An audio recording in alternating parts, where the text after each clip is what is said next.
Ya, selamat pagi kepada semua mahasiswa. Bertemu dengan saya, Dr. Okan Jara. Saya dari Departemen Andrologi dan Seksologi. Kali ini akan membawakan lecture yang ke-38 dari blog ini. Topik yang akan saya bawakan adalah Basic Concept of Sexology. Mohon maaf sebelumnya, kita harusnya bertemu kemarin, tetapi karena ada halangan di faktor fisik, jadi saya bertukar jadwal dengan Dr. Prameswara di hari ini, pagi ini. Jadi saya akan mulai dengan dibantu oleh materi saya ya. Saya coba share screen. Terlihat ya?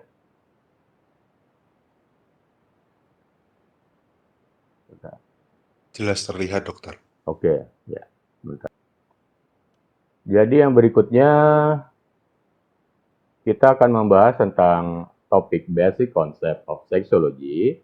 Ini sebenarnya sangat menarik, tidak cuma akan bermanfaat nanti untuk ilmu tentang seksualitas, human sexuality, seksologi, kesehatan reproduksi, dan seksualitas, andrologi, anti-aging medicine, semua berdasar dari konsep seksologi dasar ini ketika berbicara tentang seksologi. Jadi ini tidak cuma untuk ilmu, tetapi juga bagus buat para mahasiswa juga untuk melihat pada diri sendiri nanti. Ini ada kebermanfaatan pada diri sendiri. Samping nanti saya juga akan berbicara tentang banyak hal gitu. Mungkin nanti akan sedikit loncat-loncat ya. Ya, oke. Jadi seksologi itu adalah sebenarnya bidang ilmu yang tidak satu ini saja ya, satu kompetensi saja, satu bidang saja, tetapi dia sebenarnya kompleks ya, dia menyangkut hal-hal yang multidimensi. Jadi ada faktor biologi di situ juga yang perlu ditampilkan, ada psikososial, ada perilaku, ada klinis, bahkan ada dimensi budaya ya. Jadi tidak melulu tentang berbicara tentang biologi saja, tetapi juga ada psikososial, perilaku, klinis, dan cultural dimension. Jadi sangat wajar pada akhirnya ketika berbicara tentang seksologi dan berkaitan dengan expertise, kita bisa melihat banyak para ahli ternyata berlatar belakang bidang ilmu yang bisa berbeda-beda. Ada budayawan yang berbicara tentang seksologi, ada dokter bicara tentang seksologi, ada psikolog, psikiater berbicara tentang seksologi, ya, ada juga para ahli-ahli biologi yang juga berbicara tentang seksologi, ya. Jadi multidimensi dan juga akhirnya memperlihatkan multi profesional. Nah, kata kuncinya kemudian adalah berkaitan dengan kata kunci dari seksologi adalah seks, ya, seks, ya. SEX, 3 huruf ini. Dan dalam bahasa Indonesianya SEKS ya, SEKS. Ini seringkali orang salah kaprah ketika berbicara tentang seks, banyak yang berpikir bahwa ini adalah hubungan seksual atau hal yang berkaitan dengan perilaku. Padahal sesungguhnya seks itu adalah everything about your genitalia. Jadi bisa kita konstruksikan bahwa seks itu ya kelamin. Kita berbicara tentang ilmu yang mempelajari everything A to Z untuk kelamin. Jadi jangan salah ketika Anda nanti menulis biodata, ada di situ tertulis nama, name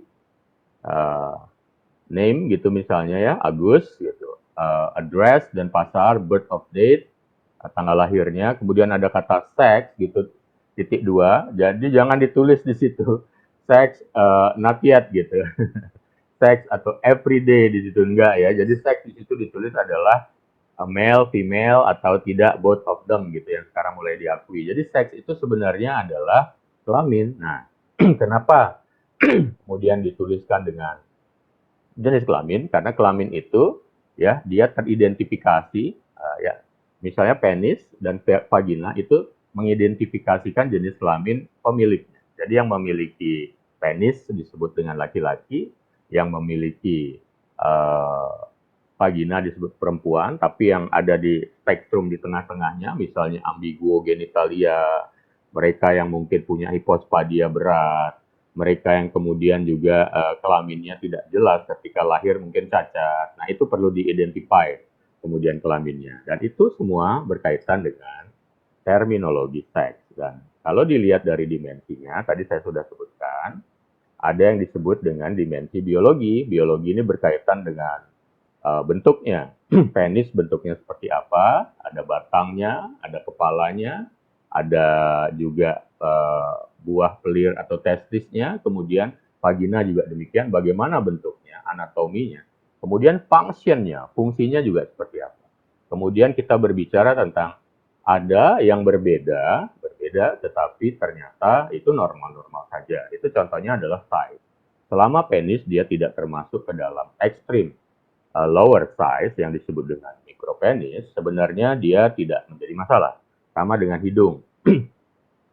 Ada yang mancung, ada yang pesek, tapi selama masih tidak ada masalah anatomi dan fungsi, ya oke-oke saja. Demikian juga misalnya kita menyebutkan juga organ seks itu tidak cuma kelamin, tapi di luar kelamin. Jadi ada payudara. Payudara juga secara biologi anatomi itu yang perlu dilihat. Ada payudara yang memang bagi sebagian orang merasa ini kecil banget ya, ini besar banget ya. Tapi kita lihat nanti berdasarkan tumbuh kembang.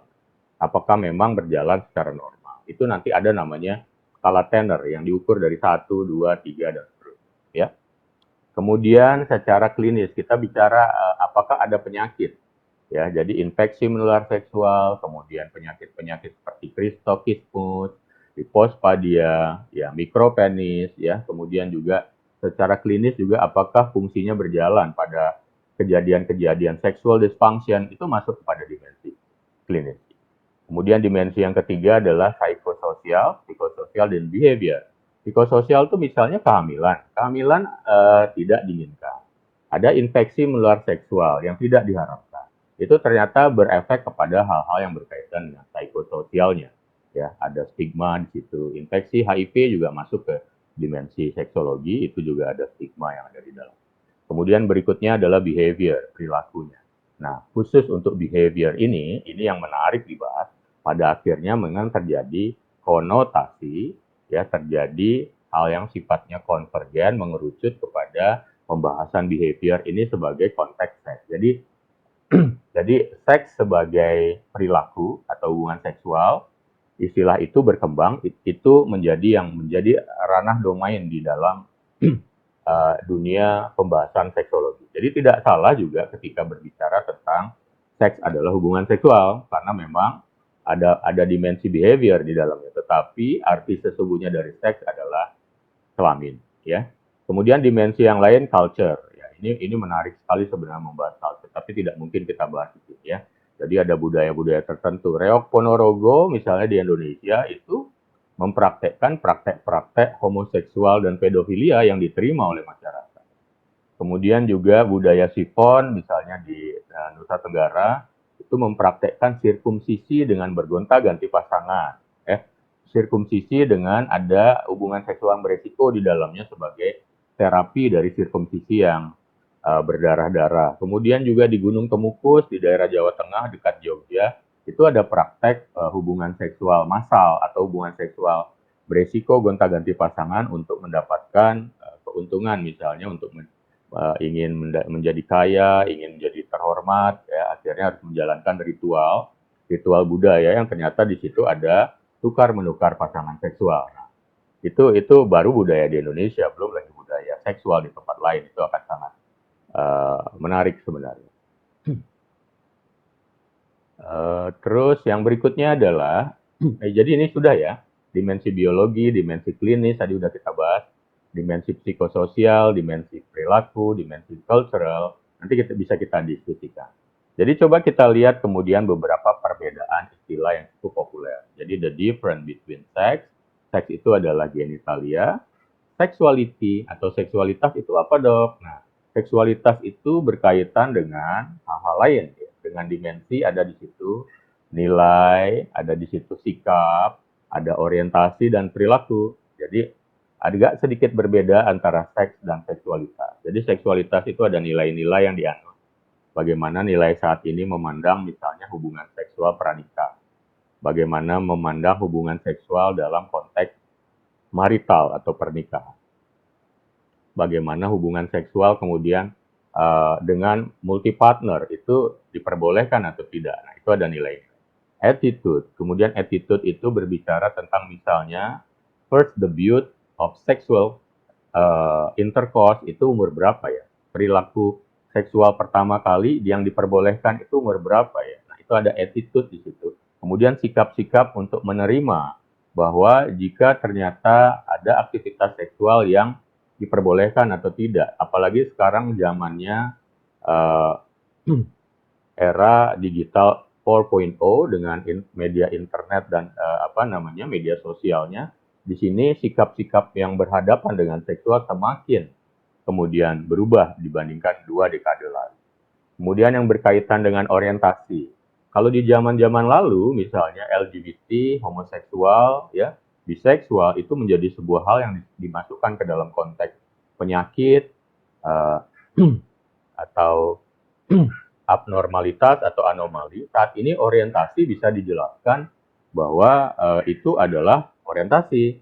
Jadi ada yang was born dengan faktor yang unchangeable, yang tidak bisa dirubah, tapi ada juga yang mungkin dia terlatih dan kemudian akhirnya terbiasa untuk melakukan homoseksualitas, misalnya relasi homoseksualitas, dan itu juga bisa dipelajari kemudian ini apakah sesuatu yang merugikan atau tidak, patologis atau tidak. Kemudian behavior ya, perilaku seksual. Perilaku seksual itu ada yang mulai dari light sampai heavy, mulai dari dia jadi menurut teori London itu ada 5 stage of behavior, sexual behavior. Mulai dari yang sendiri, misalnya contohnya masturbasi, berfantasi, sampai kemudian yang light dengan ada pasangan, mulai dari ciuman, kemudian petting, hingga yang heavy, yang benar-benar hubungan seksual penetratif ya. Itu bisa dijelaskan dalam kesempatan lain. Kemudian ada istilah lain adalah reproduksi. Reproduksi ini adalah untuk berketurunan. Semua sudah paham ya. Nah, sementara banyak yang salah kaprah dengan istilah gender.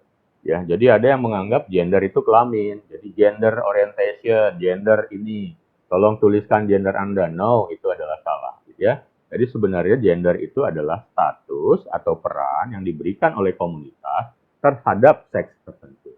Ada peran yang diberikan untuk seks laki-laki, misalnya laki-laki harus menjadi kepala keluarga, laki-laki harus jadi pemimpin, laki-laki dia harus mengerjakan pekerjaan berat, manjat pohon kelapa, kerja di pekerjaan-pekerjaan berat, perempuan enggak. Padahal sesungguhnya perempuan juga bisa jadi pemimpin, bisa melakukan pekerjaan berat. Nah, ketika peran ini diberikan di dalam konteks komunitas, itu disebut dengan gender. Pada akhirnya ada yang disebut dengan gender mainstream, pengarus utama gender, di mana laki-laki dan perempuan sesungguhnya setara, bisa bekerja apapun, bisa mengambil peran dan posisi apapun, kecuali yang tidak bisa dibedakan adalah status reproduksinya yang tidak bisa dipertukarkan, di mana perempuan akan mengalami proses reproduksi mulai dari kehamilan, melahirkan, hingga menyusui. Di luar itu semuanya bisa dipertukarkan, bisa disamakan, bisa disetarakan.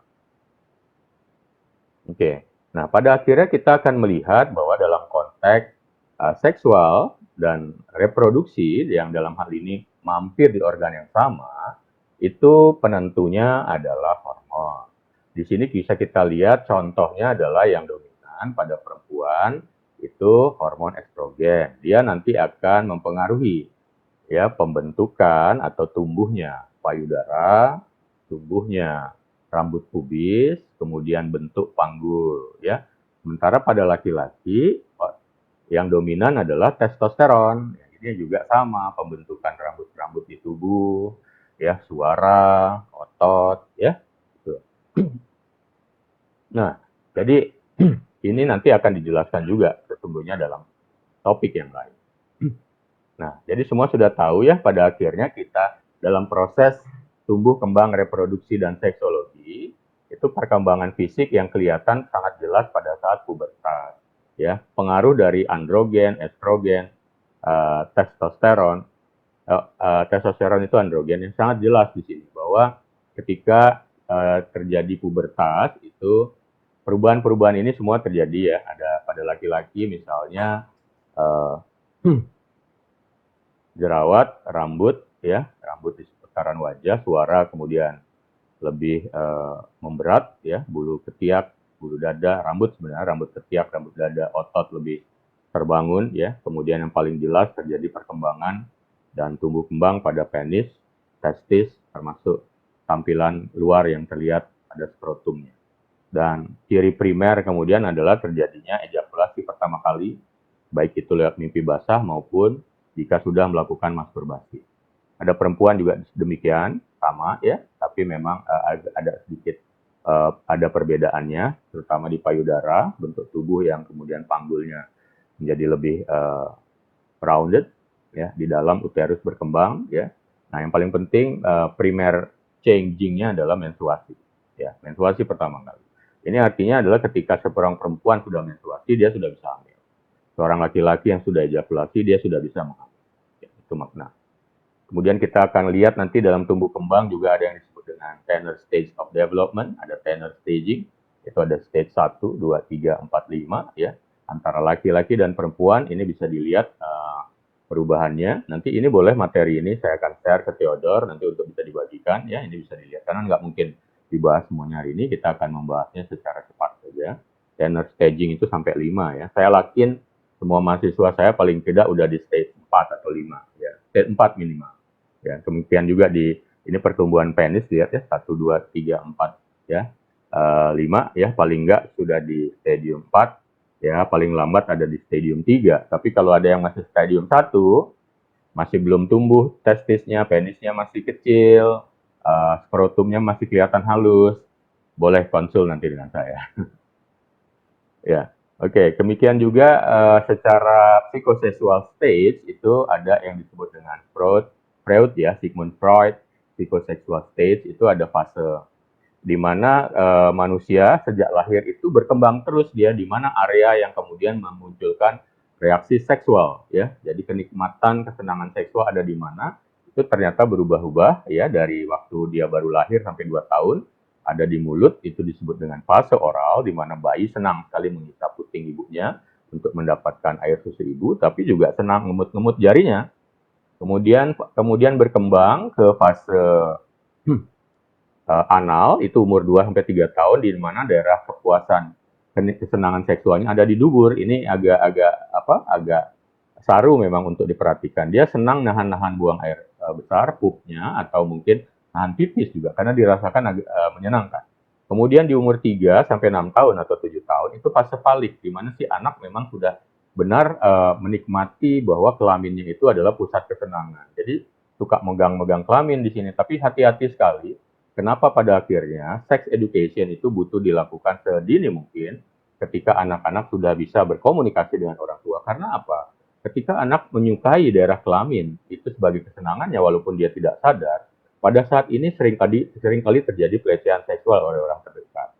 Ada banyak kasus ketika anak yang sudah masuk di fase falik senang dengan kelaminnya dipegang, kemudian ada orang dewasa memberikan dia mungkin sesuatu yang sifatnya menyenangkan, apakah itu misalnya boneka, makanan, ya, mainan. Kemudian diminta untuk kelaminnya itu diperlihatkan dan kemudian dipegang-pegang oleh orang dewasa. Nah, itu udah pelecehan seksual, tapi si anak belum tahu. Kenapa pada akhirnya anak perlu diajarkan tanda-tanda agresi orang dewasa. Ketika ada yang membuka celananya, ketika ada yang memintanya untuk membuka celana, memegang kelamin, harusnya teriak atau lari gitu ya. Yang boleh buka celana mungkin hanya orang tua atau misalnya diajak oleh orang tua ke dokter dengan pendampingan orang tua. Fase berikutnya adalah fase laten. Ini umur 7 sampai 11 tahun. Boleh dianalogikan ini adalah umur SD ya. Saat ini fase laten, tidak ada tanda-tanda fisik seksual yang bisa terlihat dominan karena memang di sini diharapkan sedang tumbuh kembangnya otot dan otak ya, supaya secara kognitif dan juga secara motorik berkembang dengan maksimal. Baru nanti akan terjadi fase yang paling akhir adalah fase genital, di mana di situ mulai sejak masa puber dan seterusnya daerah kenikmatan seksual ada di kelamin dan bahkan dicari oleh yang usia sekian, yaitu biasanya yang sedang puber ke atas sampai dewasa, itu mencarinya sebagai sebuah kesenangan yang mandiri. Jadi pada akhirnya hubungan seksual juga bisa terjadi di usia sekian. Nah, tapi apakah memang boleh usia 11 itu untuk mengekspresikan diri secara seksual lewat hubungan seksual, tentu saja belum boleh. Bisa terjadi kehamilan, bisa terjadi hubungan seksual, tetapi sesungguhnya belum matang organ reproduksinya, terutama pada perempuan. Otot panggul belum siap. Jadi jika terjadi kehamilan di usia belasan tahun, resiko terjadi perdarahan, bleeding, prematuritas, bahkan kematian janin, bahkan ibu, itu cenderung lebih besar dibandingkan jika dilakukan di usia yang direkomendasikan pada umur 20 tahun. Ya, jadi ini dia ya Sigmund Freud psychosexual stages ya. Oral stage, anal stage, phallic stage, latency stage, genital stage. Ya, jadi sesungguhnya seks itu ya tidak melulu tentang prokreasi atau reproduksi ya, tapi ada banyak hal yang lain. Jadi fungsi dari seks adalah ini menurut International Journal of Sexual Health, satu, dia memang prokreasi untuk menghasilkan keturunan. Lucu sekali ya, ketika biasanya anak sudah terlahir, semua mengharapkannya, idealnya seperti itu. Tapi kita lihat banyak sekali ternyata kasus-kasus kehamilan yang tidak diharapkan. Kasus-kasus aborsi, pembuangan orok atau janin itu sering kita dengar pada itu. Yang berikutnya yang kedua adalah fungsi seks sebagai rekreasi. Suka tidak suka, karena hubungan seksual menyenangkan, pada akhirnya banyak pasangan yang berharap bahwa untuk melakukan kesenangan bersama pasangan, mereka melakukan hubungan seksual. Fungsi ini disebut dengan fungsi rekreasi. Yang ketiga adalah fungsinya adalah prorelasi. Jadi banyak yang berpikir bahwa ada satu fungsi tambah, bukan banyak yang berpikir ya, ada disebutkan bahwa satu fungsi lain adalah prorelasi. Jadi ketika relasi itu sudah semakin kuat, sudah semakin dekat, couple, pasangan beranggap bahwa untuk melekatkan relasinya menjadi jauh lebih dalam, maka mereka melakukan hubungan seks. Jadi antara mungkin yang hanya sekedar ciuman, pegangan tangan, dan dengan yang melakukan hubungan seksual, maka dianggap relasi more strength jika itu dilakukan dengan hubungan seksual. Tetapi hati-hati ketika hubungan seksual itu ternyata memang secara nilai-nilai value yang ada di masyarakat belum diizinkan. Misalnya mereka yang belum menikah atau mereka yang bukan pasangan yang sah. Walaupun secara relasi lebih kuat, tetapi ada resiko di sana. Nah, pada akhirnya yang terbaik adalah hubungan seksual dilakukan di dalam sebuah institusi. Institusi yang diharapkan kalau di negara timur adalah pernikahan. Tapi kalau di dunia barat, mereka memiliki pilihan tersendiri. Mungkin dengan cukup mengikatkan diri sebagai pasangan, walaupun tanpa pernikahan, mereka sebenarnya secara mutual sudah menunjukkan ada sebuah institusi. Dan itu bisa diperkuat lewat hubungan seksual juga dalam aktivitas harian. Tapi saat zaman berkembang, ada yang kemudian menarik bahwa sesungguhnya seks juga bisa menjadi jaminan kesehatan. Jadi seks bisa dilakukan untuk pro-healthy.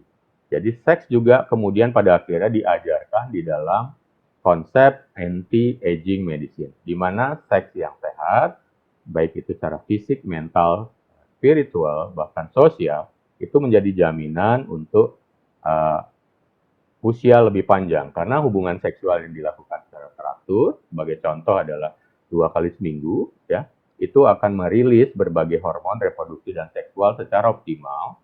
Di samping itu juga akan meningkatkan ada yang namanya nitrate oxide sebagai hal yang bisa membuat pembuluh darah dan aliran darah menjadi lebih lancar. Dan aliran darah yang lancar itu akan membuat orang menjadi sehat lebih lama. Nah, kemudian ada yang menarik, ada yang disebut dengan komponen seksual, ya. Ini menurut Master and Johnson. Master and Johnson pada tahun 1966 melakukan penelitian pada lebih dari 400 pasangan untuk dilihat bagaimana mereka melakukan hubungan seksual dan diamati fungsi-fungsi dan komponen seksual yang berjalan, termasuk respon seksual yang berjalan, ya. Dan dikenallah kemudian dengan Human Sexual Response, bukunya yang sangat populer. Kemudian menyusul Human in Educity, ya. Jadi di situ disimpulkan ada komponen seksual yang namanya DAO, ya, yang merah dulu ya, desire, arousal, orgasm. Jadi yang pertama ada dulu dorongan seksual, yang kedua ada bangkitan seksual, Yang ketiga, baru ada peak-nya atau klimaks yang disebut dengan orgasme. Tetapi pada saat yang bersamaan, bersama dengan orgasme, akan muncul sebuah respon tambahan yang disebut dengan satisfaction, dan pada laki-laki akan muncul jelas yang disebut dengan ejakulasi. Jadi kita akan melihat, akan mendengar, akan selalu ketika berbicara tentang human sexual response akan membahas komponen-komponen seksual ini. Desire, dorongan seksual, arousal, bangkitan seksual, yang pada laki-laki dia ditampilkan dengan gambaran ereksi, pada perempuan dia akan ada juga ereksi pada klitoris, ereksi pada nipple, papila mama, tetapi juga ada lubrikasi pada pagi. Itu tanda dari arousal. Orgasm itu adalah tanda dari berakhirnya atau puncak hubungan seksual. Biasanya terjadi kontraksi spasmotik yang ritmik tanpa disadari, dan itu akan membawa kemudian reaksi-reaksi lain seperti mengerang, berteriak ringan, kemudian rasa senang yang luar biasa. Itu disebut dengan orgasme. Ya. Oke. Jika dilihat lagi secara grafik, ini DAO, ya, itu ada desire, arousal, orgasm, itu naik terus. Ya, dari desire, arousal, orgasm, kemudian terakhir nanti resolusi, turun ke bawah. Jadi ini juga bisa human sexual response juga bisa digambarkan dengan excitement, plateau, orgasm, resolution. Jadi antara komponen desire dan arousal itu adalah komponen excitement, kemudian akan mendatar sejenak, plateau, pada akhirnya orgasm, dan nanti terakhir adalah resolusi. Ya, ini yang kiri adalah pada female sexual response, yang kanan male sexual response. Sedikit berbeda pada perempuan, dia lebih bisa kemudian untuk mencapai orgasme yang berulang. Ya, jadi fase puncak orgasmenya ada yang 1 kali, itu yang grafik merah, ada juga yang beberapa kali, itu grafik biru. Ya, sementara pada laki-laki biasanya hanya 1 kali, tetapi pada beberapa orang yang terlatih dia sanggup juga untuk melakukan beberapa kali orgasme dalam satu siklus hubungan seksual. Nah, yang menarik kemudian adalah bahwa ketika berbicara tentang seks dalam konteks biologi, kita juga berbicara tentang neurotransmitter, berbicara tentang hormon, dan akan di situ dibahas mengenai testosteron, estrogen, progesteron, kemudian dopamin, endorfin, oksitosin, banyak sekali ya. Nah, khusus untuk testosteron, ini memang identik dengan laki-laki. Tetapi jangan salah, pada perempuan juga sesungguhnya testosteron itu diproduksi. Ada di ovarium dan di kelenjar suprarenal. Ya. Fungsi pada perempuan lebih kepada desire, dorongan seksual. Sementara pada laki-laki, dia juga akan dihasilkan di pabrik utamanya di testis, karena dia akan berfungsi pada dalam konteks reproduksi. Di situ akan dihasilkan di sel testis itu, di testis itu akan dihasilkan testosteron, hormon ini, dan juga dihasilkan spermatozoa, ya. Oke. Nah, dalam konteks seksologi juga kita harus lihat bahwa ada yang disebut kinsey scale of sexual behavior. Banyak orang laki-laki yang secara gengsi berbicara bahwa saya very straight, saya ini normal, saya ini nggak seperti itu tuh yang nggak normal begitu ya. Karena dia menganggap dirinya sangat male, sangat manly, padahal sebenarnya sesungguhnya tidak ada laki-laki yang benar-benar manly 100%. Tidak juga ada perempuan yang benar-benar perempuan 100%. Ketika kita melihat banyak laki-laki zaman sekarang yang kelihatannya bergaya, katanya bergaya lebay, kemudian ke perempuan-perempuanan, itu langsung dicap dengan tidak normal, dicap dengan tidak sehat, padahal itu balik lagi. Ini adalah tampilan yang bisa ditebak, bisa dinilai dengan Kinsey Scale of Sexual Behavior. Belum lagi ketika berbicara tentang orientasi seksual, itu bukanlah lagi hal yang patologis. Tetapi memang pada penerimaannya secara psikososial, nanti akan kemudian terlihat apakah diterima atau tidak, kemudian secara biologis, apakah ada masalah atau tidak dengan reproduksinya. Ya, genitalianya ada masalah nggak, genitalia dalam terutama. Itu yang perlu diteliti. Tapi secara keseluruhan, kita akan mengenal Kinsey Scale of Sexual Behavior. Ada skalanya 6 ya. 6 artinya kalau yang sangat heteroseksual dalam pilihan pasangannya, dia skalanya 0, tetapi yang sangat eksklusif dia homoseksual skalanya 6. Tetapi manusia yang benar-benar di skala 0 itu hampir jarang. Kemudian juga manusia yang benar-benar homoseksual sangat jarang. Yang ada adalah setara 1, 5 itu kubu yang kelihatannya mengaku dirinya straight ya. Tapi ada juga yang 2, 3, 4. Ketika seorang laki-laki mengagumi seorang laki-laki hanya untuk menjadi role model untuk penampilan saja, sesungguhnya dia sudah berada pada posisi 1 gitu ya.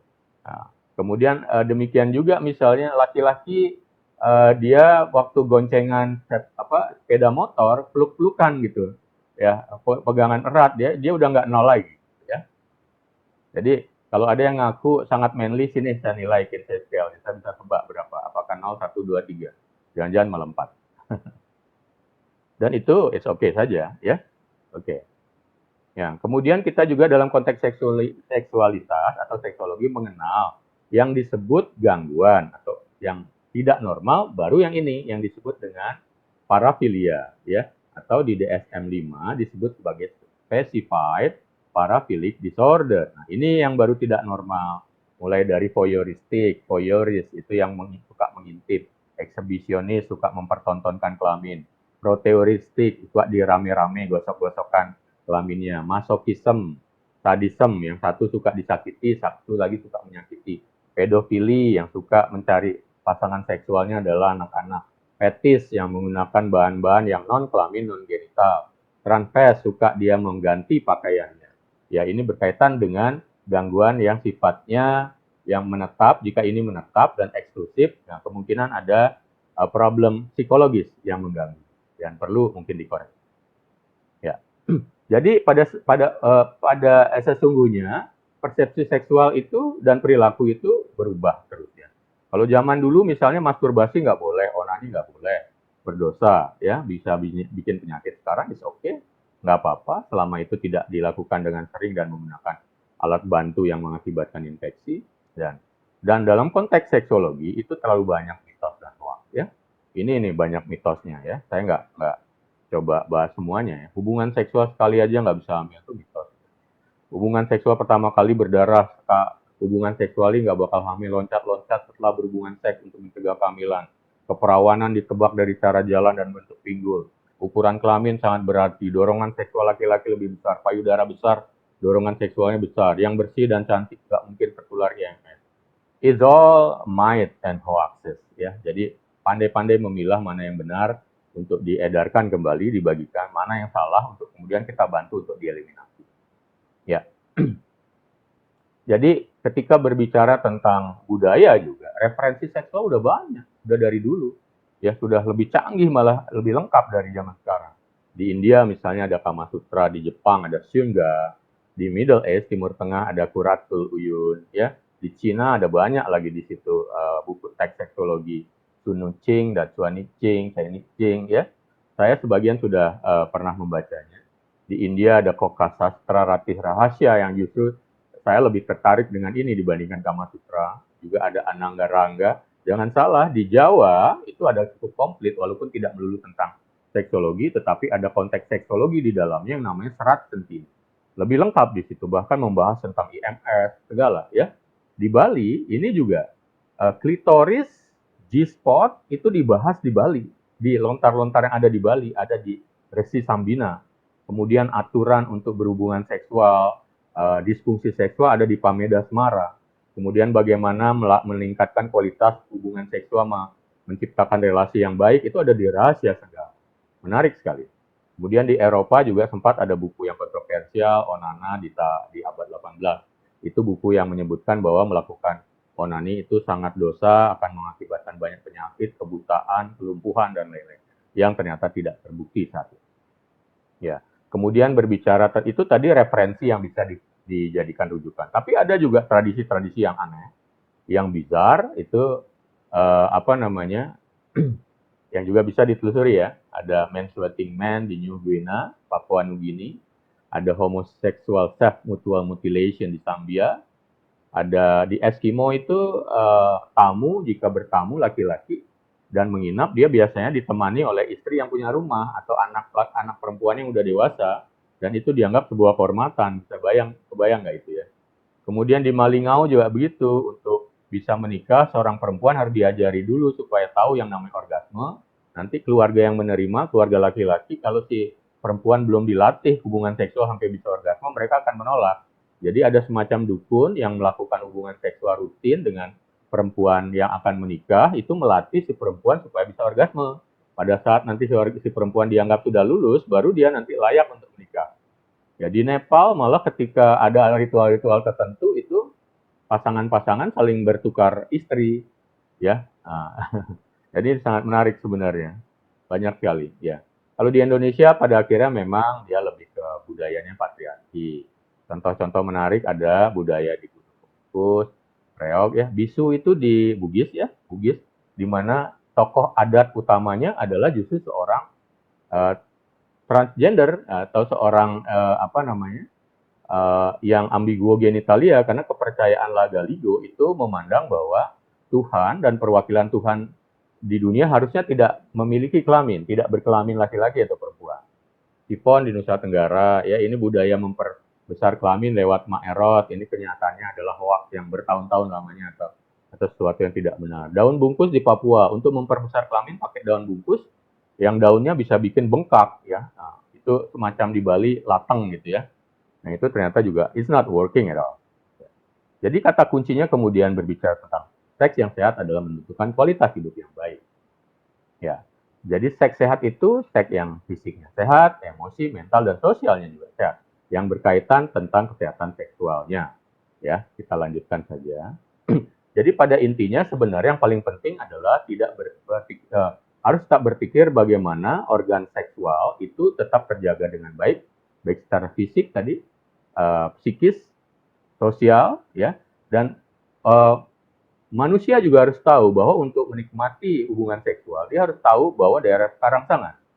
Banyak pasangan yang ukuran kelaminnya tidak ada masalah, tetapi ternyata kalah dengan mereka yang merasa ukuran kelaminnya tidak terlalu panjang, tetapi sanggup melakukan hubungan seksual dengan variasi seksual yang sanggup merangsang daerah pekarangsangan pada pasangan. Jadi pada perempuan daerah pekarangsangannya adalah klitoris yang dominan, kemudian ini titik G, ya, G-spot. G-spot ini ditemukan oleh seorang dokter Obgyn, Gravenberg, ya, dipastikan bahwa di daerah pertiga bagian luar, bagian dan dinding ventral dari dinding vagina itu ada daerah pekarangsangan di situ yang disebut dengan G-spot. Ini kapan-kapan boleh nih bikin seminar pelatihan tentang ini, Mas. Nah, jadi seks yang sehat dan itu adalah menurut Kinsey Institute ada 7 tepat. Usia yang tepat, pasangan yang tepat, waktu yang tepat, frekuensi yang tepat, pola hidup yang tepat, variasi yang tepat, pengobatan yang tepat jika memang diperlukan. Nah, saya sedikit berbicara tentang ini, siapa tahu ada yang tertarik dengan sejarah, menuliskan buku, menelusuri kepustakaan ya. Jadi modern seksologi baru berkembang. Itu tadi kan ada beberapa contoh buku di era pre-modern seksologi. Jadi kapan seksologi dianggap sebagai ilmu pengetahuan modern? Ini ada beberapa catatan sejarahnya. Jadi beberapa tokoh-tokoh seperti ini adalah yang memegang peran penting dalam dunia kesehatan seksual modern atau modern seksologi. Mulai dari Richard von Krafft-Ebing, Sigmund Freud, Alice, Margaret Sanger, Catherine Davis, Mary Stopes, Theodore van de Velde, Alfred Kinsey, dan fenomenal partner ini William Master dan Vivian Johnson, Robert Kolodny, Helen Kaplan, Jack Anon, Susan Money. Saya 80% sudah membaca bukunya, tapi secara mengenal orang-orang dan teorinya semuanya sudah saya kenal dengan baik. Jadi jika dilihat sejarahnya di sini secara runut, sebagian saja.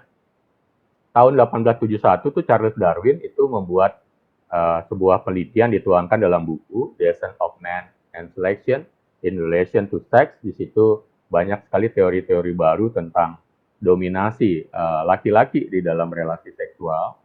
Kemudian 1878 itu ada jurnal British Medical Journal, justru di situ menuliskan sebuah hal yang keliru sekali, tapi pada waktu itu dijadikan kebenaran ilmiah bahwa perempuan yang menstruasi itu penyakitan, ya, bakal menularkan banyak penyakit, gitu ya.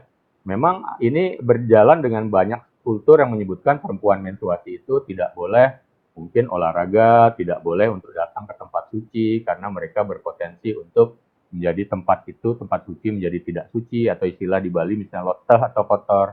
Tapi itu sebenarnya tidak bisa dibuktikan secara biologis, karena ini kan British Medical Journal adalah jurnal medis. Pada saat sekarang, memang secara psikososial, psikis, perempuan yang menstruasi dia akan mengalami permasalahan psikis, tidak siap, nyeri, rasa tidak nyaman, dan lain-lain. Tapi secara biologis tidak sedang membawa penyakit. Kemudian tahun 1886 pertama kali dinyatakan bahwa diakui bahwa Richard von Krafft-Ebing membuat sebuah buku dari penelitian atau penelusuran referensinya tentang psikopatia seksualis yang cukup memberikan banyak sekali konten isi tentang seksologi modern saat ini. Karena itu Richard Ebing dianggap sebagai bapak seksologi modern. Ya. Kemudian banyak lagi yang lain, ada Clelia Dulmoser, itu mematahkan teori konsep lama tentang Victorian, bahwa Victorian itu menganggap kan seks adalah kotor dan hanya boleh dilakukan seperlunya, ya jangan berlebihan. Itu tahun 1892. Kemudian baru ini ada Sigmund Freud, yang merah ini perlu dipelajari ya. Beliau menemukan teori psikoanalisis, ada istilah Oedipus Complex, castrati anxiety, ada penis inti dalam perkembangan tumbuh kembang seorang ya. Kemudian juga beberapa studi yang lain bisa dilihat di sini, Havlik Ellis, dia tentang psychology of sex. Margaret Sanger ini ibunya KB, keluarga berencana.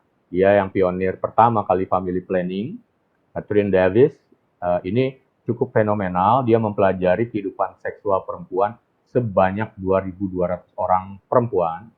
Kemudian Mary Stokes ya membuat pertama kali mungkin buku yang lengkap tentang hubungan seksual dalam pernikahan sebagai jaminan dalam kualitas relasi di dalam keluarga yang akan menentukan kualitas hidup. Kemudian Theodore van der Velde membuat konsep ideal marriage. Ya, kemudian ada Alfred Kinsey yang tadi ada Kinsey Scale tadi itu, dan juga dia membuat Kinsey Institute, sekarang salah satu institut paling besar untuk belajar ilmu seksologi. Ya, berhasil memunculkan buku Sexual Behavior in Human Male tahun 48, Sexual Behavior in Human Female di tahun 53 ya. Kemudian baru fenomenal yang dilakukan oleh William Master dan Virginia Johnson, seorang obstetrician dengan seorang psikologis ya, melakukan penelitian yang hebat sekali yang disebut dengan Human Sexual Response, dibukukan tahun 66, dilanjutkan dengan Human Sexual Inadequacy tahun 70. Kemudian baru catatan-catatan berikutnya adalah buku-buku seksologi yang mulai menyenangkan ya dan mulai menarik untuk diikuti, mulai dari Alex Comfort, Joy of Sex tahun 1972. Nah, ini juga panduan dari terapi seksual yang masih dipakai sekarang adalah bukunya Helen Kaplan, Sex Therapy, dan juga bukunya Jack Anon yang juga mencantumkan terapi seksual problem tapi memakai pendekatan behavior. Ya, jadi sesungguhnya tantangan ilmu seksologi modern apa saja, Dok? Nah, ini. Jadi dunia seksologi modern sekarang meliputi hal-hal yang menarik adalah seperti di bawah ini. Dimensi seksual tadi ya, yang ada 4, kemudian human sexual response, jadi karena itu disfungsi seksual demikian banyak dipelajari dengan ada sexual komponen dan sexual dysfunction di dalamnya, anatomi dan fisiologi seksual, organ seks, sex hormone and sex behavior, psychological and sexual factor, biocultural aspects. Nah, jadi kemudian berbicara tentang ilmu seksologi dengan problemsnya, jadi the sexual problem for today are, satu, jadi yang mereka yang tertarik dengan ilmu seksologi, ini nih nanti bidang ilmu yang akan dipelajari, yang akan dikerjakannya untuk pegangan hidupnya salah satunya, atau untuk mengedukasi orang banyak, atau untuk dirinya sendiri. Satu, berkaitan dengan disfungsi seksual. Sudah diajarkan ya sama Dr. Pram mungkin. Di situ akan berbicara tentang faktor organik, psikologikal, atau penyebab-penyebab gangguan seksual dari kombinasi. Kemudian akan berbicara tentang seksualitas dengan berbagai nilai yang ada di dalamnya, ada nilai, attitude, orientasi. Kemudian juga infertility, gangguan kesuburan, termasuk juga fertility control, mengontrol kelahiran. Kemudian berbicara tentang infeksi, ada itu IMS, ada itu HIV, ada itu unwanted pregnancy, termasuk saat ini berkaitan dengan COVID-19 itu. Kemudian Anda bisa bekerja di yang berkaitan dengan gender role, sexual orientation, sexuality expression. Kemudian bisa juga bagaimana bisa bergerak di bidang treatment, penanganan masalah, baik itu sifatnya medical, yang medis, maupun yang non-medis.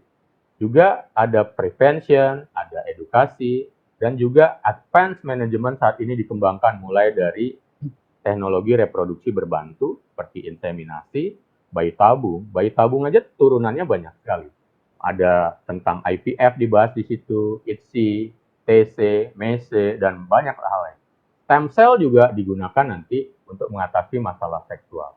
Virtual sexual therapy, penggunaan gadget, penggunaan aplikasi juga nanti akan mengambil ranah sexual problem.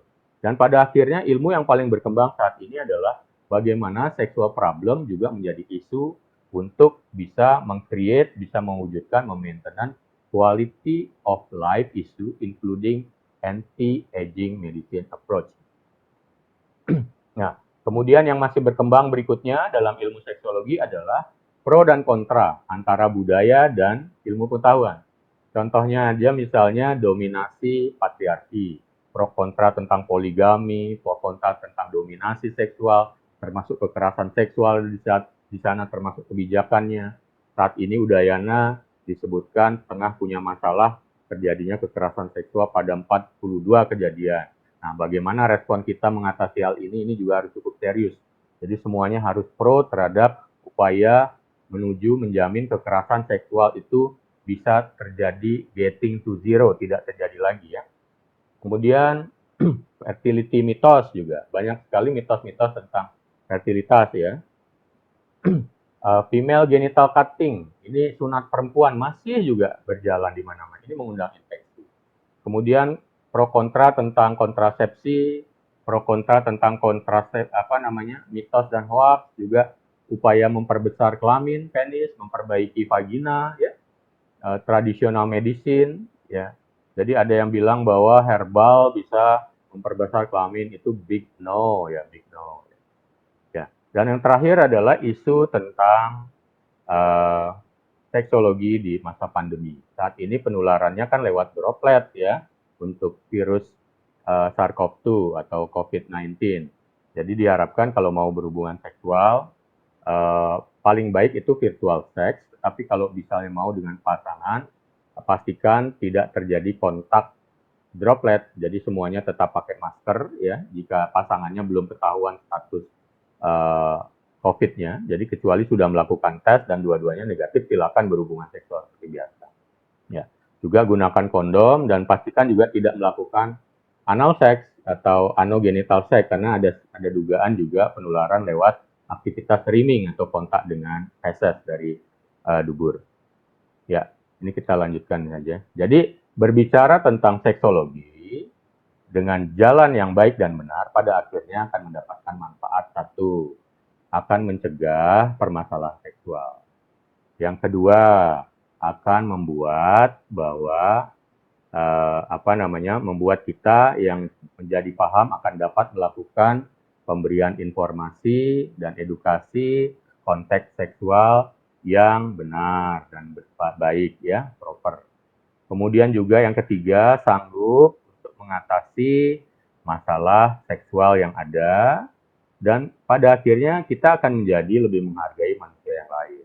Lebih menghargai perbedaan karena kita akan menjadi respect terhadap relasi seksual, termasuk persepsi seksual dan orientasi seksual orang lain yang mungkin berbeda dengan. Jadi itu saja dari saya, ini adalah referensinya. Jika nanti berniat untuk mendapatkan referensi, slide, termasuk berdiskusi dengan saya, sangat dipersilakan. Saya coba closing 5 menit ini dengan berbagai hal ya. Jadi ketika kita berbicara tentang seksologi, ini adalah ilmu yang sangat multidisiplin, banyak profesi yang kemudian bisa mempelajarinya. Tetapi ketika kita berbicara kemudian dengan konteks seksologi, kita tidak boleh menjudge orang hanya berdasarkan ilmu yang baru sedikit yang kita pelajari, satu sesi aja, satu section aja, atau dari pengalaman pribadi kita. Banyak orang yang merasa bahwa apa yang dilakukannya adalah yang normal, sementara orang lain yang berbeda tidak normal. Ayo kita cek dulu apakah itu memang benar seperti itu. Ya, jadi konteks homoseksualitas pun pada akhirnya berubah, yang tadinya adalah sesuatu yang patologis, saat ini bukan lagi, kecuali yang bersangkutan memang pada akhirnya stres dengan perilaku. Selama setiap orang menjalankan kehidupan seksualnya tidak merugikan orang lain, silahkan saling menghormati. Dan pada akhirnya buat mereka yang masih muda, masih remaja, dan masih pelajar, bahkan mahasiswa, yang paling penting adalah ketika sedang menuntut ilmu, sedang belajar, sedang sibuk di dunia pendidikan, walaupun sudah memiliki dorongan seksual untuk melakukan hubungan seksual, pastikan bahwa jika melakukan hubungan seksual, Anda semua paham dengan resikonya. Paham resikonya, misalnya jika berhubungan seksual sebelum waktunya, belum ingin menikah, Anda bisa memiliki potensi untuk terjadi kehamilan. Kehamilannya bisa jadi tidak diinginkan. Pada akhirnya kehamilan ini karena tidak diinginkan bisa berbuah aborsi. Aborsi bisa juga aborsi yang tidak aman, pada akhirnya membuat infeksi perdarahan. Bahkan saya jadi ingat ada kasus di mana mahasiswi yang tidak sempat melakukan tindakan pencegahan, melakukan hubungan seksual, tidak siap dengan kehamilannya, pada akhirnya melakukan pengguguran kandungan, dan malah terjadi infeksi, sepsis, meninggal. Tidak di Udayana, tapi ada di sebuah universitas lain. Itu saya terlibat dalam ikut melakukan bentuk edukasi di sana. Kemudian juga pastikan pilihan perilaku seksualnya adalah yang paham dengan resikonya. Jadi ada konsep A, B, C, D, E. Yang pertama adalah dalam konteks itu adalah untuk pencegahan infeksi menular seksual HIV, tetapi konteks A, B, C-nya bisa dipakai untuk pilihan melakukan hubungan seksual yang lebih aman dan paham resiko. Jadi sebaiknya adalah pilih A dulu, jangan melakukan hubungan seksual dulu. Tapi jika sudah berhubungan seksual, pilih yang B, be faithful, ya, menggunakan kontrasepsi, kondom dalam hal ini yang paling baik karena memiliki multiple function, mulai dari mencegah kehamilan, mencegah infeksi menular seksual juga. Tapi kalau memang sudah, ya itu dia ya. Jadi yang pertama, maaf saya ulangi, abstinensia. Yang kedua adalah jika sudah berhubungan seksual, pilih yang B, maksud saya. B itu be faithful, ya, saling setia dengan pasangan. Tapi kalau misalnya gonta-ganti pasangan atau tidak menginginkan terjadi infeksi menular seksual dan kehamilan, pakai kondom. Ya, itu adalah pilihan. Silahkan menjadi bijak. Dan yang paling penting saat ini adalah juga mahasiswa ketika memiliki informasi, kemudian mulailah berpikir bahwa Anda semua adalah agent of information yang kemungkinan besar memiliki potensi besar sebagai agent of transformasi, agent of change yang akan membawa edukasi menjadi sebuah bentuk perubahan besar kepada dunia ini melewati gadget dan media sosial. Jadi ada informasi tentang seksologi, kesehatan seksual yang kira-kira itu hoax, mitos, tolong dibantu eliminasi, bantu menyebutkan bahwa itu hoax, tapi ketika ada informasi yang layak disebarkan dengan baik, silahkan sebarkan sebanyak-banyak. Karena pada kuncinya adalah kita semua, walaupun ingin mengejar sesuatu, pendidikan, gelar, pekerjaan yang banyak, tapi yang paling penting, semulia-mulianya manusia adalah orang yang sanggup berbagi buat orang lain tanpa perlu dia memiliki segalanya. Tidak perlu menjadi angel yang punya sayap besar, tetapi ketika Anda masih menjadi little angel, baru punya sayap kecil, Anda juga sudah bisa membantu orang lain di sekitarnya, bahkan dengan cara berbicara yang baik, bertutur yang baik, menyebarkan informasi yang baik, sudah cukup. Jadi intinya adalah, ini saya tutup kuliah ini dengan sebuah quote saya, buat mahasiswa semua, tolong diresapi dengan baik.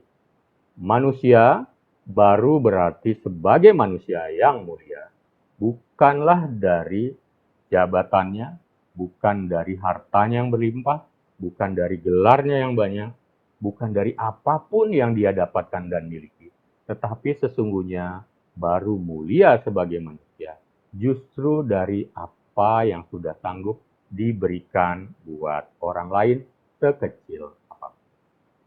Sekian dari saya, terima kasih.